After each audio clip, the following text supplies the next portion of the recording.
Hello दोस्तों, good morning. कैसे हैं माय डियर फ्रेंड? आप सबों को बहुत बहुत नमस्कार। तो चलिए हम लोग शुरू करते हैं।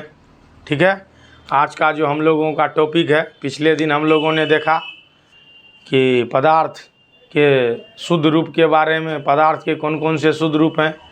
तो तत्व और यौगिक हैं। तत्व की किसे कहते हैं, यौगिक किसे कहते हैं, तत्व के कितने प्रकार होता है, यौगिक के कितने प्रकार होता है, उन सब चीज़ों को हम लोगों ने जाना, उन सब चीज़ों को हम लोगों ने पढ़ा। तो आज उसी चीज़ को विस्तार से जानते हैं कि तत्व क्या है, तत्व के जो प्रकार हैं उसमें क्या अंतर होता है, धातु अधातु उपधातु में। तो चलिए बिना विलम्ब किए हम लोग शुरू करते हैं आज का जो हम लोगों का टॉपिक है। ठीक है, ये बैच क्लास 9 के बच्चों के लिए है। तो क्लास 9 के बच्चे इसको देखेंगे और पढ़ेंगे और हमारे साथ साथ चलेंगे। जिनको ऑफलाइन क्लास में पढ़ना है वो सभी के सभी बच्चे आएंगे 4 से 5 उनका टाइम है। 4 से 5 आप आएंगे और आप पढ़ेंगे। ठीक है, तो आज का जो हम लोगों का टॉपिक है वो क्या है, तत्व। तत्व के बारे में पिछले क्लास में भी मैंने बताया, फिर यहाँ थोड़ा सा जिक्र कर देते हैं, कोई बात नहीं।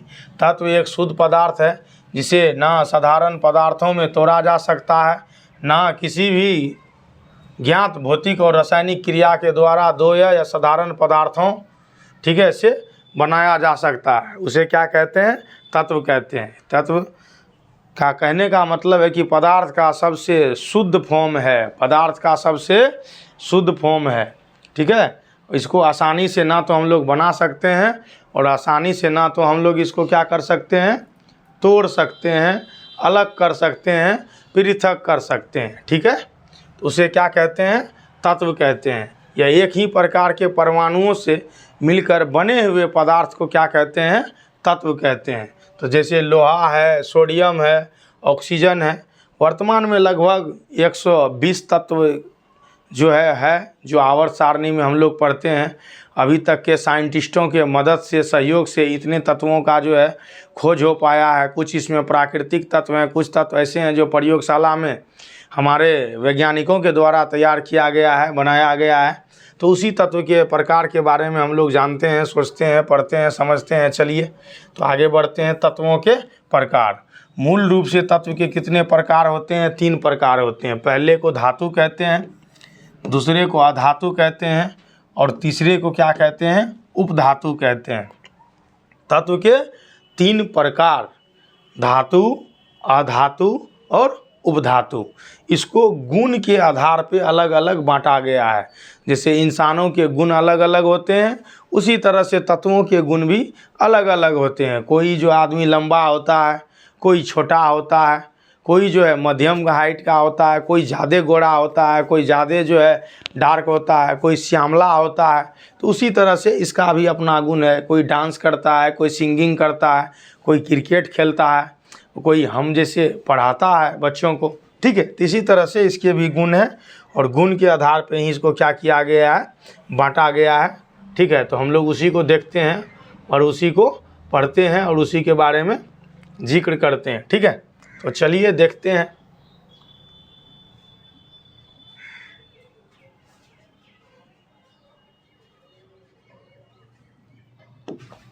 ठीक ना,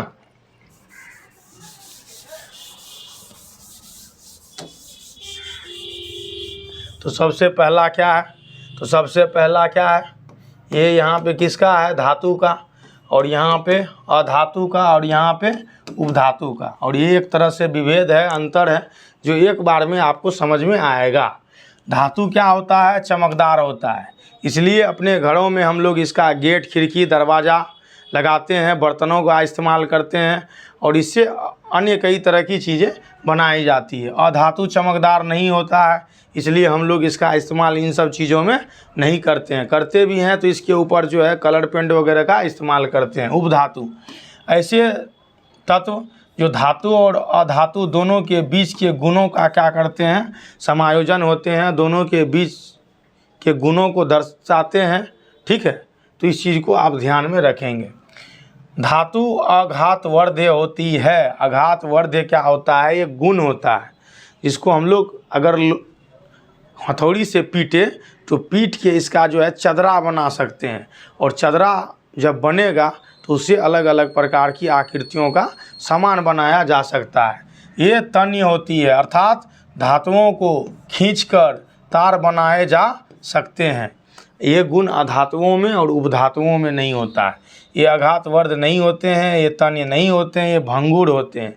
तो जैसे ही आप इसको क्या करेंगे, पीटेंगे, हथौड़ी मारेंगे तो ये टूट जाएगा, बिखर जाएगा, चूर चूर हो जाएगा। ठीक है, तो ये होता है भंगुरता, जो धातु में नहीं होता है, या होता भी है तो कम होता है, 1-2% होता है, अधातुओं में होता है। ठीक है। तीसरा, सोनोरस या धात्विक ध्वनि होती है, मतलब धातु को जब आप पीटते हैं तो उससे एक विशेष प्रकार की ध्वनि उत्पन्न होती है, जिसको हम लोग क्या कहते हैं, धात्विक ध्वनि कहते हैं। और इसी के वजह से स्कूलों में, घंटा घरों में, मंदिरों में जो घंटी होती है वो धातु का बना होता है, चाहे वो लोहे का हो, चाहे वो किसका हो, पीतल का हो। ठीक है, इसलिए घंटी भी जब टनटनाते हैं तो आवाज़ आती है उससे। ठीक है, और वो घंटी पूजा के वक्त जो हम लोग बजाते हैं, या बड़ा सा घंटा जो मंदिर में लगा रहता है वो सब। ठीक है, अर्थात जब धातुओं को किसी वस्तु से मारा जाता है तो ध्वनि पैदा होती है, और ये अधातु में नहीं होता है, और ये उपधातु में भी नहीं होता है। इस चीज़ को क्या करना है, ध्यान में रखना है। ठीक है, आगे देखिए क्या है, आगे क्या है, तो जो धातु होता है वो क्या होता है, वो उष्मा और विद्युत दोनों के क्या होते हैं, सुचालक होते हैं। और इसी वजह से जो है हम लोग जो भी बर्तन हम अपने घरों में यूज करते हैं भोजन पकाने के लिए, वो सभी के सब धातु के बने होते हैं। और जो कंडक्टर वायर है, जो बिजली की वायर है, वो सब के सब किसके होते हैं, धातु के होते हैं। ये उष्मा और विद्युत के क्या होते हैं, सुचालक होते हैं। ठीक है, और ये कुचालक होता है सिवाय ग्रेफाइड का। ग्रेफाइड कार्बन का अपर रूप है, जिसमें एक इलेक्ट्रॉन फ्री होता है, और उसी एक इलेक्ट्रॉन के फ्री होने के कारण जो है ग्रेफाइड विद्युत का क्या होता है, सुचालक होता है। और ये चमकदार होता है, जिससे लिखने का भी हम लोग काम करते हैं। तो पेंसिल का जो नीब होता है बीच वाला, वो ग्रेफाइड ही होता है। ठीक है, अब है बोरोन, सिलिकॉन, जर्मेनियम। ये क्या है, ये बोरोन, सिलिकॉन, जर्मेनियम ये उपधातु है, और इसका क्या किया जाता है, तो किट बनाया जाता है। इसका जो है प्लेट बनता है मदरबोर्ड वगैरह के निर्माण में, मोबाइल के जो चिप्स वगैरह होते हैं वो सब बनता है। सोलर पैनल का जो अपर डिस्प्ले होता है वो बनता है, प्लेट बनता है। क्यों, क्योंकि ये क्या होते हैं, ये सेमी कंडक्टर होते हैं, अपने से बिजली को जाने देते हैं। ठीक है, उदाहरण सोना, लोहा इत्यादि ये सुचालक हैं। और यहाँ है ऑक्सीजन और फास्फोरस। ठीक है, ऑक्सीजन और फास्फोरस इसके उदाहरण हैं, किसके, अधातु के। ठीक है, और यहाँ पे उपधातु के उदाहरण कौन कौन है, बोरोन, सिलिकॉन, जर्मेनियम, ये क्या है, तो उपधातु के उदाहरण है। तो हम लोगों ने देखा, क्या देखा, कि धातु जो है बटा हुआ है, अधातु और उपधातु बटा हुआ है। ये सभी के सभी तत्वों के प्रकार हैं, ये सभी के सभी तत्वों के जो हैं भेद हैं, और उसके बीच के अंतर को हम लोगों ने देखा। ठीक है, आगे का जो हम लोगों का टॉपिक है वो क्या है, वो है मिश्रण और यौगिक में अंतर। मिश्रण और यौगिक में अंतर। तो चलिए साथ ही साथ हम लोग ये देख लेते हैं मिश्रण और यौगिक में क्या अंतर है। उसके बाद प्रश्नावली है तो वो छोड़ देते हैं। पिछले वीडियो में हम लोग तत्व और यौगिक के बारे में पढ़ा था, और इसी वीडियो में हम लोग जो है थोड़ा सा इसके अंतर को देखते हैं। ठीक है, उसके बाद फिर एक एक करके क्या करेंगे, हम लोग इन सब चीज़ों को पढ़ेंगे और जानेंगे। ठीक है, पढ़ेंगे और जानेंगे।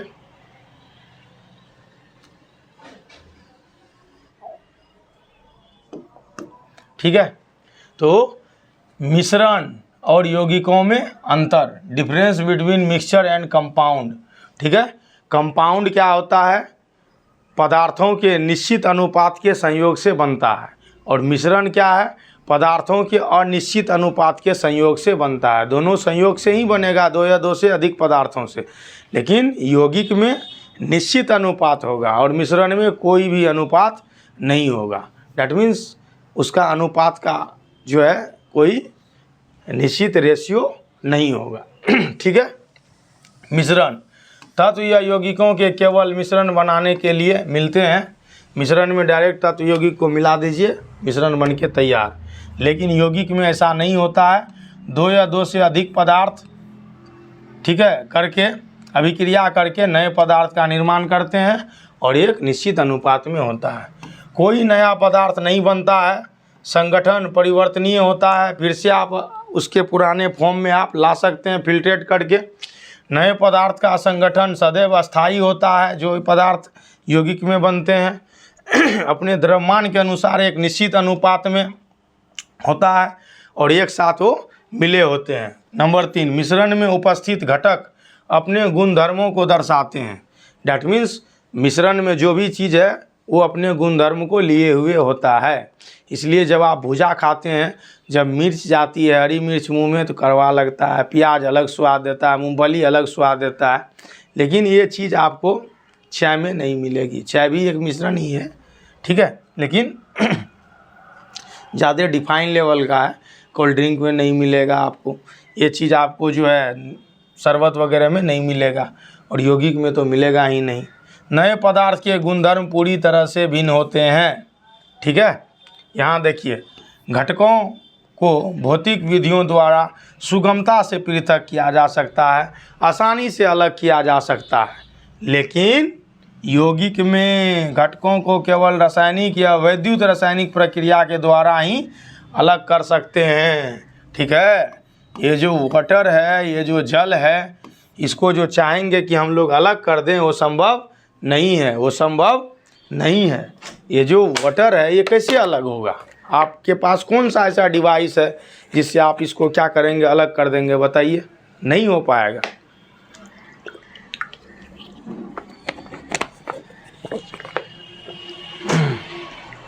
इसके लिए आप क्या करते हैं, इलेक्ट्रोलाइसिस करते हैं।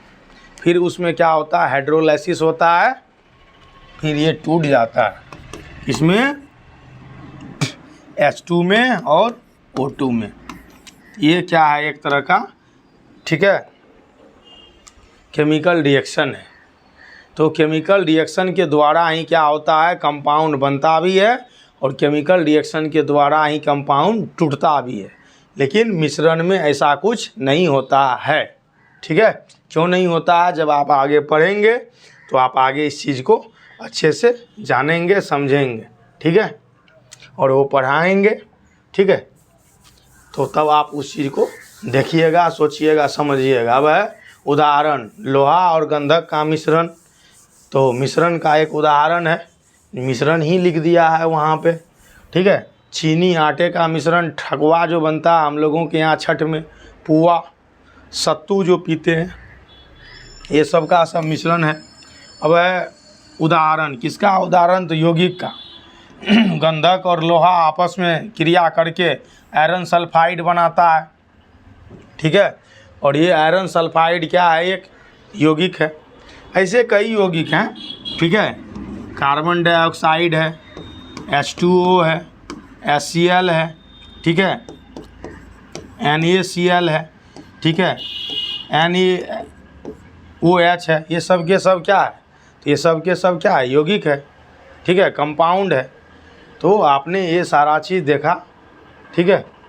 उसके बाद जो है फिर क्या है, ये लघुत्तरीय प्रश्न उत्तर है, जिसमें कि इस चैप्टर में जो भी चीज़ आपने पढ़ा उसी को दिया गया है। जैसे विलयन की सांद्रता क्या है, उसके बाद एक ठोस पदार्थ जो अत्यधिक ध्वनि उत्पन्न करता है, ऐसा क्यों करता है। तो इन सब चीज़ों को आप लोग देखिएगा, सोचिएगा, समझिएगा। ठीक है। ये चैप्टर आज समाप्त होता है और अगले दिन हम लोग नए चैप्टर के साथ मिलेंगे। तब तक के लिए जय हिंद।